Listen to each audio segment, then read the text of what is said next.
Hello नमस्कार, welcome to my channel study with success MP. आज हम पढ़ने वाले हैं कार्तिकेयपुरम या कत्यूरी वंश। सबसे पहले पूछा जा सकता है आपसे कि कत्यूरी वंश उत्तराखंड के किस इतिहास काल के अंतर्गत आता है। तो जैसे मैंने आपको कल वाले वीडियोस में बताया था, जब हमने पढ़ा था कुड़िंद शासन या फिर कुड़िंद वंश, तो उसमें हमने देखा था कि कुड़िंद वंश और जो कत्यूरी वंश है ये दोनों ही क्या है, आपके प्राचीन काल के अंतर्गत आते हैं। इसके बाद जो वाला काल आएगा वो उसमें मध्यकाल के बारे में हम कल वाली वीडियोस में पढ़ेंगे। इससे पहले हमने क्या पढ़ा था इससे पहले हमने पढ़ा है कुड़िंद शासन, और आज हम पढ़ने वाले हैं कार्तिकेयपुरम या फिर इसे हम कहते हैं कत्यूरी वंश, और ये आता है आपके प्राचीन काल के अंतर्गत।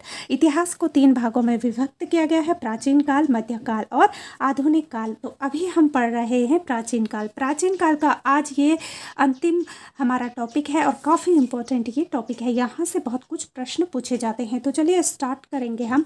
देखिए, हर्ष की मृत्यु के बाद क्या हुआ था, उत्तराखंड में उत्पन्न अराजकता की स्थिति की समाप्ति 700 ईस्वी में कार्तिकेयपुर राजवंश की स्थापना के साथ हुई थी। जैसे कि मैंने बताया था कि जब हमने कुड़िंद वंश पढ़ा तो उसमें हर्ष की मृत्यु हुई, तो हर्ष की मृत्यु के बाद क्या हुआ था, उत्तराखंड को विभिन्न विभिन्न गणों के रूप में बांट दिया था। कोई इतना शक्तिशाली कोई राजा न बना था, जिससे क्या हुआ था, उत्तराखंड को गणों के रूप में विभक्त कर दिया गया था। लेकिन फिर आप देख सकते हैं कि 700 ईस्वी में, कब 700 ईस्वी में आप देखोगे कि जो कार्तिकेयपुरम राजवंश है उसकी स्थापना हुई थी। अगर आपसे स्थापना पूछी जाए कार्तिकेयपुर राजवंश की या फिर कत्यूरी वंश की, तो वो हुई थी आपकी 700 ईस्वी में, ठीक है, स्थापना हुई थी। और उसी के साथ इस वंश के क्या जो संस्थापक थे, पूछा जाता है कि कत्यूरी वंश के संस्थापक कौन थे, तो वो थे आपके बसंत देव। काफ़ी इंपॉर्टेंट है, बसंत देव क्या थे, कत्यूरी वंश के क्या थे, आपके संस्थापक थे। तथा इनकी जो राजभाषा थी, जो कत्यूरी वंश के लोग थे, इनकी राजभाषा थी आपकी संस्कृत, ठीक है, राजभाषा क्या थी, संस्कृत थी। और इनकी जो कुलदेवी थी वो माँ नंदा देवी थी, कुलदेवी माँ नंदा देवी थे। और जो इनके देवता थे वो कौन थे, वो थे आपके कार्तिकेय, ठीक है, वो भी आगे हम डिस्कस करेंगे। तो कुलदेवी माँ नंदा देवी थी, जिससे कि जो कुमाऊं के लोग हैं वो भी इनको क्या मानते थे, अपनी नंदा देवी को ही अपनी कुलदेवी मानते थे। इसीलिए जो नंदा देवी है, नंदा देवी को आपने नाम सुना होगा राजराजेश्वरी माता। तो नंदा देवी को क्या कहा जाता है, राजराजेश्वरी माता कहा जाता है, इसीलिए कहा जाता है, ठीक है। उत्तराखंड में देखिए जो कत्यूरों का शासन है, अगर पूछा जाए कि उत्तराखंड में कत्यूरों का शासन कब से कब तक रहा, किस सदी से किस सदी तक रहा, तो कत्यूरों का शासन रहा आपके 6वीं शताब्दी से लेके 11वीं शताब्दी तक, ठीक है, 6वीं से लेके 11वीं सदी तक रहा है। शुरू से लगभग, जब शुरुआत के लगभग 300 वर्ष तक क्या हुआ, इस राजवंश की जो राजधानी थी वो जोशीमठ के कार्तिकेयपुर नामक स्थान पर थी। जोशीमठ जो कि चमोली जो जिला है उसके अंतर्गत आता है। तो जब कत्यूर वंश बना तो उसके लगभग शुरुआती जो शुरू के 300 वर्ष थे तब तक जो इनकी राजधानी थी, कत्यूरों की राजधानी, वो कहाँ थी, जोशीमठ के कार्तिकेयपुर नामक स्थान पर थी। अब देखिए यहाँ से क्या प्रश्न पूछा जा सकता है, आपसे पूछा जा सकता है कि कत्यूर वंश की पहली राजधानी कहाँ थी, तो पहली कहाँ थी, जोशीमठ के कार्तिकेयपुरम नामक स्थान पर थी। या फिर ऐसे भी पूछा जा सकता है कि कत्यूर वंश की शुरू से लगभग 300 वर्षों तक इनकी राजधानी कहाँ रही है, तो कहाँ रही थी, शुरुआत के 300 वर्षों तक जोशीमठ के कार्तिकेयपुर नामक स्थान में रही थी। काफ़ी इजी है, कार्तिकेयपुर या फिर कत्यूरी वंश से आप याद कर सकते हैं कि कहाँ पे है। अगर इसमें स्थान पूछे तो जोशीमठ है, जोशीमठ कहाँ पे है। अगर जिले की बात करें तो ये आता है आपके चमोली जिले में, तो चमोली जिले में थी इनकी प्रारंभिक राजधानी, ठीक है। इसके बाद इनकी जो राजधानी है, किसकी, कत्यूरी वंश की जो राजधानी है, तो कार्तिकेयपुर से ये कहाँ स्थापित हो गई, अल्मोड़ा के कत्यूर घाटी के जो बैजनाथ नामक स्थान है वहाँ पे बनाई गई। अब देखिए कहाँ पे बनी, कत्यूर घाटी में, तो कत्यूर घाटी में बनने के कारण ही जो इस राजवंश है इसका नाम क्या है, कत्यूरी वंश भी रखा गया है। इसीलिए इसे क्या कहा गया है, कत्यूरी वंश कहा गया है, क्योंकि जब इनकी राजधानी जोशीमठ के कार्तिकेयपुर से स्थानांतरित हुई तो कहाँ हुई, अल्मोड़ा के कत्यूर घाटी, ठीक है, अल्मोड़ा के कत्यूर घाटी के बैजनाथ नामक, बैजनाथ कहाँ पे है, तो बागेश्वर, जो बागेश्वर है, बागेश्वर जिला तो वहाँ के बैजनाथ नामक स्थान पर बनाई गई। इसी कारण इसे क्या कहते हैं, हम कत्यूर वंश के नाम से भी जानते हैं। देखिए सन 700 से लेकर जो 700 से लेकर आप देखेंगे 1030 ईस्वी तक इस राजवंश के 3 से भी अधिक परिवारों ने या फिर वंशों ने क्या करा, उत्तराखंड पर शासन किया था। ठीक है, उसके बाद देखिए हम अगला नेक्स्ट पॉइंट इसमें देखेंगे कि इस राजवंश का जो इतिहास है, इनके बागेश्वर, ठीक है, बागेश्वर कंडारा, आपको ये चीज़ें याद रखनी है। इन जो कत्यूरी राजवंश है, इनके इतिहास के बागेश्वर, कंडारा और पांडुकेश्वर एवं बैजनाथ आदि स्थलों से कुटिला लिपि में, किस लिपि में, कुटिला लिपि में ताम्रलेख क्या प्राप्त हुए, ताम्रलेखों के आधार पर लिखा गया है। अतः यह प्रामाणिक साक्ष्यों के कारण इस राजवंश को उत्तराखंड का प्रथम ऐतिहासिक राजवंश भी माना जाता है।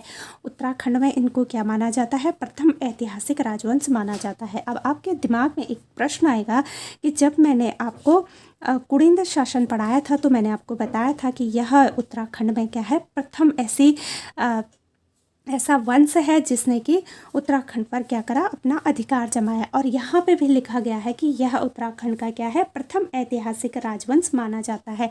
तो देखिए ये प्रथम है आपका कुमाऊं में, जो कुमाऊं मंडल है, एक गढ़वाल मंडल है, एक क्या है, कुमाऊं मंडल। तो जो कत्यूरी वंश है ना, अगर कुमाऊं में सर्वप्रथम किस वंश का अधिकार था तो वो था आपके कत्यूरी राजवंश का। ठीक है, तो आपको कंफ्यूज नहीं होना है, साथ के साथ सारे डाउट भी क्लियर होने हैं। अब देखिए जो अंग्रेज इतिहासकार थे एटकिंसन, आपने नाम सुना होगा ज़रूर, अगर आपने कभी पढ़ा है उत्तराखंड को तो ज़रूर आपने नाम सुना होगा एटकिंसन। ये कौन थे, एक अंग्रेजी इतिहासकार थे। तो एटकिंसन के अनुसार जो कार्तिकेयपुर राज्य था उसकी जो सीमा थी, कार्तिकेयपुर राज्य की जो सीमा थी वो कहाँ से कहाँ तक थी, देखिए उत्तर से लेके तिब्बत में, तिब्बत जो कैलाश है, ठीक है, उत्तर में तिब्बत कैलाश, और पश्चिम में अगर हम देखें तो पश्चिम में सतलज, पूर्व में गंडकी तथा दक्षिण में कठेर, जिसे कि रोहेलखंड भी कहते हैं, तो रोहेलखंड तक ये क्या थी, विस्तृत थी। उसके बाद देखिए जो बागेश्वर लेख के अनुसार, ठीक है, किस लेख के, बागेश्वर लेख के अनुसार, इससे पहले जो है ये एटकिंसन के अनुसार था। ठीक है, आपको हर चीज़ में ध्यान देना है कौन किसके अनुसार क्या कहा गया है। तो एटकिंसन के अनुसार क्या था कि कार्तिकेयपुर राज्य जो था वो उत्तर में तिब्बत कैलाश और पश्चिम में सतलज और पूर्व में गंडकी तथा दक्षिण में क्या था, कठेर या फिर रोहेलखंड तक विस्तृत था।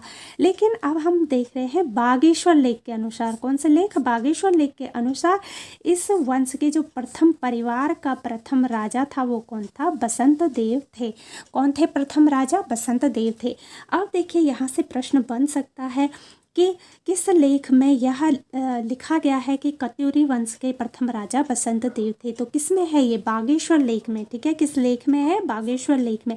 बागेश्वर लेख के अनुसार ही क्या है, जो बसंत देव हैं वो कत्यूरी वंश के क्या है, प्रथम परिवार के प्रथम राजा हैं, और वह परम भट्टारक महाराजाधिराज परमेश्वर की उपाधि धारण करते थे। अब देखिए आपसे पूछा जाएगा कि कत्यूरी वंश में सर्वप्रथम किसने परम भट्टारक महाराजाधिराज परमेश्वर की उपाधि धारण की थी, तो किसने की थी, बसंत देव ने। बसंत देव ने क्या करा था, ये थे भी प्रथम परिवार के प्रथम राजा थे, किसके अनुसार, बागेश्वर लेख के अनुसार। ठीक है, और इन्होंने ही सर्वप्रथम क्या करा था, परम भट्टारक महाराजाधिराज परमेश्वर की उपाधि धारण की थी।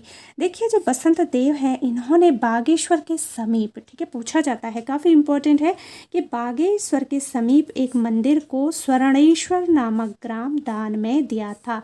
पूछा जाएगा कि बागेश्वर के समीप एक मंदिर को स्वर्णेश्वर नामक ग्राम दान में किसने दिया था, तो किसने दिया था, बसंत देव ने दिया था। और बसंत देव के बाद जो खरपर देव है उनके नाम का भी उल्लेख है। तो इस प्रकार से आप देखेंगे कार्तिकेयपुर जो कत्यूरी वंश है इसका प्रथम में जो कौन राजा थे और क्या क्या इसमें शुरुआती एक थोड़ा सा जीवन काल है। अब हम देखिए आगे देखेंगे इसी में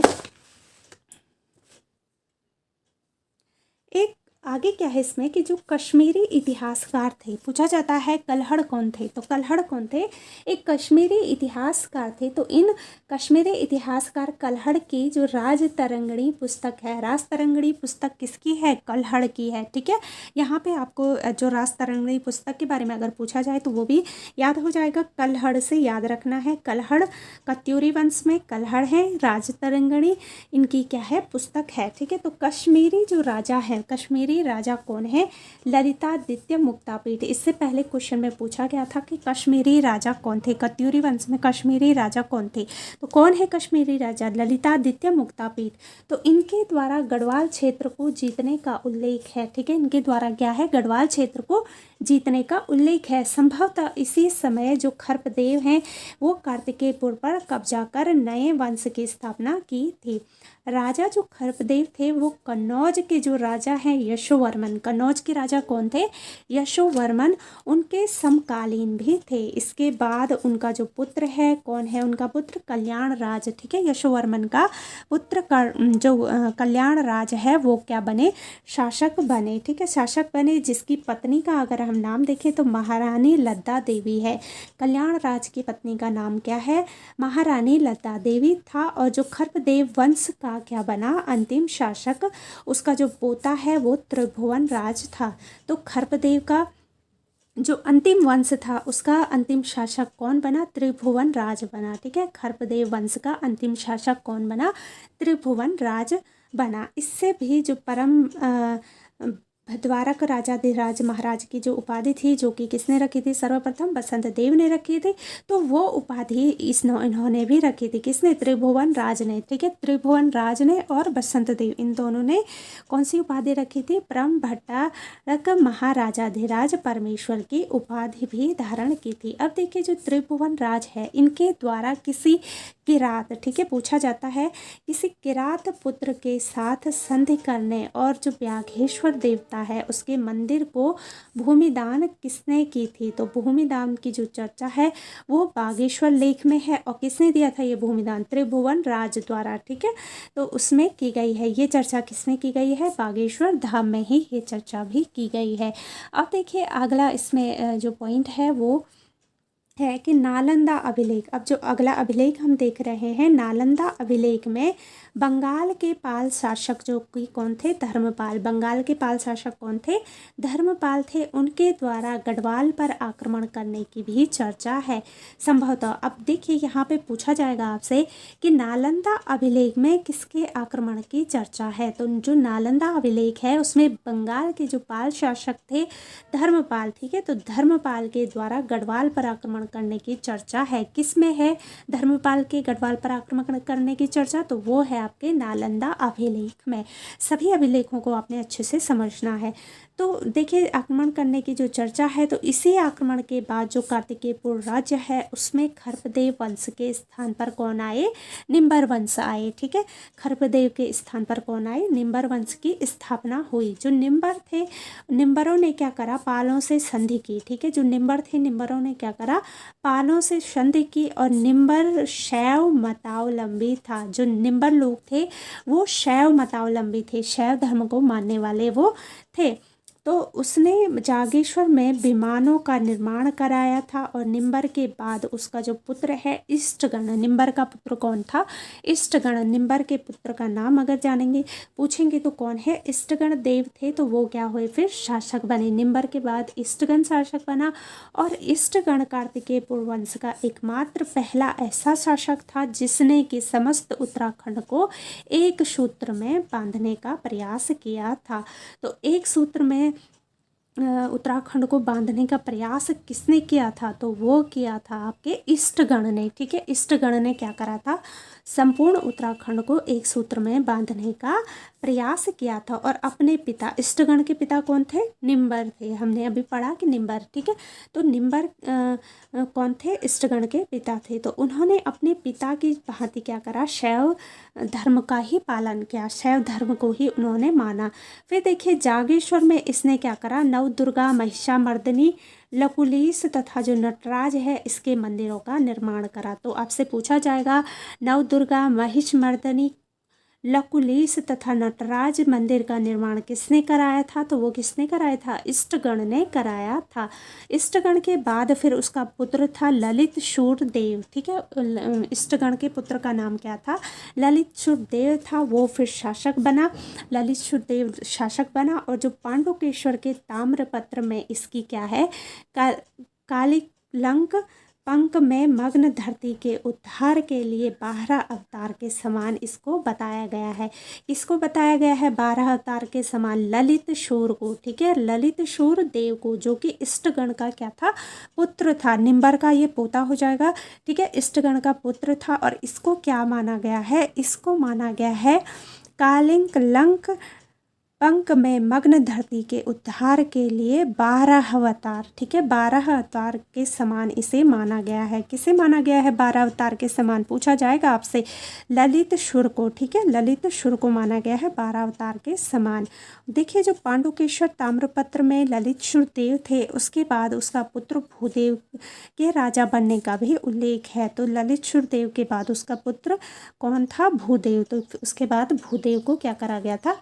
राजा बना दिया गया था। ये आप देख सकते हैं। इस प्रकार से उत्तराखंड में क्या हुआ, जो कार्तिकेयपुर वंश है या फिर कत्यूरी वंश है वो आगे बढ़ता गया। अब हम इसमें अगला देखेंगे। देखिए, फिर भूदेव ने क्या करा?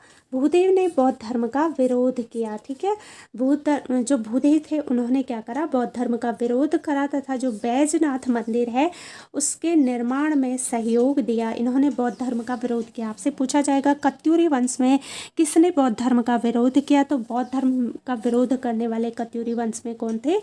वो थे आपके भूदेव। ठीक है, भूदेव थे। तो इन्होंने क्या करा? बौद्ध धर्म का विरोध किया। और बालेश्वर तथा जो पांडुकेश्वर है इसके ताम्रलेखों के अनुसार, किसके ताम्रलेखों के अनुसार? बालेश्वर और पांडुकेश्वर। ठीक है, ध्यान रखना है, बालेश्वर और पांडुकेश्वर के ताम्रलेखों के अनुसार जो सलोड़ादित्य थे, कौन थे? सलोड़ादित्य। ठीक है, तो सलोड़ादित्य का पुत्र था इच्छरदेव। सलोड़ादित्य के पुत्र कौन थे? इच्छरदेव। तो इच्छरदेव ने क्या करा? सलोड़ादित्य वंश की स्थापना की। आपसे पूछा जाएगा सलोड़ादित्य वंश की स्थापना किसने की? तो इच्छरदेव ने की। ठीक है, इच्छरदेव कौन थे? ये सलोड़ादित्य के पुत्र थे। तो इच्छरदेव ने जो विश्व विख्यात दुर्दांत शत्रुओं की पत्नियों को क्या करा? वैधत्य की दीक्षा देने में सफल गुरु की उपाधि धारण की। वह बहुत विद्वान थे। कौन थे विद्वान? सलोड़ादित्य क्या थे? बहुत ही विद्वान थे। जो इच्छरदेव थे, इच्छरदेव के बाद क्रमशः आप देखोगे तो देशतदेव, पद्मदेव और सुमिक्ष राजदेव आदि क्या करे? शासक हुए। आगे चलकर जो कत्यूरी घाटी में अशांवी देव के द्वारा अशांति देव वंश की भी स्थापना की गई। तो अशांवी देव के द्वारा क्या करा गया? अशांति देव वंश की स्थापना की गई। अब देखिए, इसमें हम अगला पढ़ेंगे पॉइंट। देखिए, इस वंश का जो अंतिम शासक था, ठीक है, कत्यूर वंश का जो अंतिम शासक था वो कौन था? ब्रह्मदेव थे। ब्रह्मदेव क्या थे? कत्यूर वंश के अंतिम शासक थे। जो अत्याचारी एवं कामुक शासक था। क्या था? बहुत ही अत्याचारी और कामुक शासक था। जागरों में इसे वीरम देव या वीरदेव कहा गया है। पूछा जाएगा आपसे कि ब्रह्मदेव को जागरों में क्या कहा गया है? तो जागरों में इसे क्या कहा गया है? वीरम देव या वीरदेव कहा गया है कि यह क्या था? बहुत ही अत्याचारी और कामुक शासक था। देखिए, जो इतिहासकार थे आपके लक्ष्मीदत्त जोशी। कौन से इतिहासकार? लक्ष्मीदत्त जोशी के अनुसार जो कार्तिकेयपुर के राजा थे वो मूलतः कहाँ के थे? अयोध्या के थे। अयोध्या के कौन थे? कार्तिकेयपुर के राजा कहाँ के थे? अयोध्या के थे। इन जो राजाओं हैं, इन राजाओं के इष्ट देवता कौन थे? कार्तिकेय थे। मैंने आपसे पहले ही बताया था शुरुआत में कि जो कार्तिकेय वंश है उसके जो देवता हैं वो कौन है? कार्तिकेय हैं। और अगर देवी पूछी जाए कुल देवी तो वो कौन है? नंदा देवी है, राजराजेश्वरी देवी हैं। तो इनके इष्ट देवता कौन है? कार्तिकेय थे। कार्तिकेय पूर्व वंशीय राजाओं के लोग हितकारी कार्यों के कारण कुमाऊं क्षेत्र में आज भी यह प्रचलित है कि जो कार्तिकेय पुर वंश के अवसान पर सूर्य अस्त हो गया और रात्रि हो गई। तो ये क्या प्रचलित वहाँ पे एक कहावत है कि कार्तिकेय पुर वंश के अवसान पर सूर्य अस्त हो गया और रात्रि हो गई। तो कुमाऊं में आज भी ये बात प्रचलित है। देखिए, एक इतिहासकार हैं आपके बद्रीदत्त पांडे, सभी ने सुना होगा नाम। तो बद्रीदत्त पांडे ये कार्तिकेयपुरी राजाओं को सूर्यवंशी कहते थे। ठीक है, कार्तिकेयपुरी राजाओं को सूर्यवंशी किसने कहा? तो किसने कहा? बद्रीदत्त पांडे ने। ठीक है, पांडे थे बद्रीदत्त पांडे। तो इन्होंने क्या कहा? सूर्यवंशी कहा। किसको? कत्यूर वंश के लोगों को। ये जो शासक थे वो गिरिराज चक्र चूड़ामणि के उच्च पद से विभूषित थे, जो कि क्या थे? एक चक्रवर्ती सम्राट थे। देखिए, जो कार्तिकेयपुर राजवंश है इसके शासन काल में ही उत्तराखंड में कौन आए थे? आदिगुरु शंकराचार्य जी का भी आना हुआ था। आपसे पूछा जाएगा आदिगुरु शंकराचार्य किसके काल में उत्तराखंड में आए थे? तो वो कब आए थे? किसके शासनकाल में आए थे? कार्तिकेयपुर राजवंश के शासनकाल में ही आदिगुरु शंकराचार्य आए थे। और ये आए और उन्होंने क्या करा? इस क्षेत्र में बौद्ध धर्म के प्रभाव को समाप्त किया। जैसे कि मैंने आपको कहा था कि बौद्ध धर्म था यहाँ पे, तो उन्होंने क्या करा? बौद्ध धर्म का क्या करा था? यहाँ पे समापन कर दिया था, समाप्त किया। और जो हिंदू धर्म है उसकी पुनः स्थापना में महत्वपूर्ण भूमिका निभाई। किसने? आदिगुरु शंकराचार्य ने। और उन्होंने क्या करा? बद्रीनाथ तथा केदारनाथ मंदिरों का भी पुनरुद्धार कराया। तो सर्वप्रथम बद्रीनाथ और केदारनाथ मंदिरों का उद्धार किसने कराया था? तो वो थे हमारे आदिगुरु शंकराचार्य जी। और जो ज्योतिर्मठ है, ज्योतिर्मठ की भी इन्होंने ही स्थापना करी थी। 820 ईस्वी में फिर केदारनाथ में उन्होंने अपना शरीर त्याग दिया था। ठीक है, केदारनाथ में। कहाँ पे आदिगुरु शंकराचार्य ने अपना शरीर त्यागा था? तो वो त्यागा था पे केदारनाथ में। केदारनाथ आपका रुद्रप्रयाग में पड़ता है, 4 धामों में से एक है। तो केदारनाथ में आदिगुरु शंकराचार्य ने क्या करा था? अपना शरीर त्याग दिया था। और कब त्यागा था? 820 ईस्वी में। ठीक है, 820 ईस्वी में त्यागा था केदारनाथ में। तो ये बहुत ही महत्वपूर्ण आपका टॉपिक है कत्यूर वंश, या फिर इसे कहेंगे हम कार्तिकेयपुर राजवंश। तो आज हमारा हिस्ट्री का प्राचीन काल संपूर्ण हो गया है, पूरा हो गया है। कल हम पढ़ेंगे मध्यकाल। ठीक है, कल हम मध्यकाल के बारे में पढ़ेंगे। और मध्यकाल में जो आएगा कुमाऊं का चंद्र राजवंश। तो कल हम चंद्र राजवंश के बारे में डिटेल में पढ़ेंगे। आई होप आपको वीडियो पसंद आई होगी। आई है तो आप मेरे साथ ऐसे ही बने रहें और अपनी पढ़ाई को और बेहतर बनाएं। तो चलिए मिलेंगे हम अब अगली वीडियोस में। तब तक आप सभी लोग अपना बहुत अच्छे से ध्यान रखिएगा। और अगर आप चैनल पे नए हैं तो चैनल को सब्सक्राइब, लाइक, शेयर, कमेंट ज़रूर करें, ताकि और बेल आइकन को ऑन करें ताकि मेरी आने वाली वीडियोस की नोटिफिकेशन आप तक पहुंच सके। तो चलिए फिर मिलेंगे अगली वीडियोस में। Bye and take care.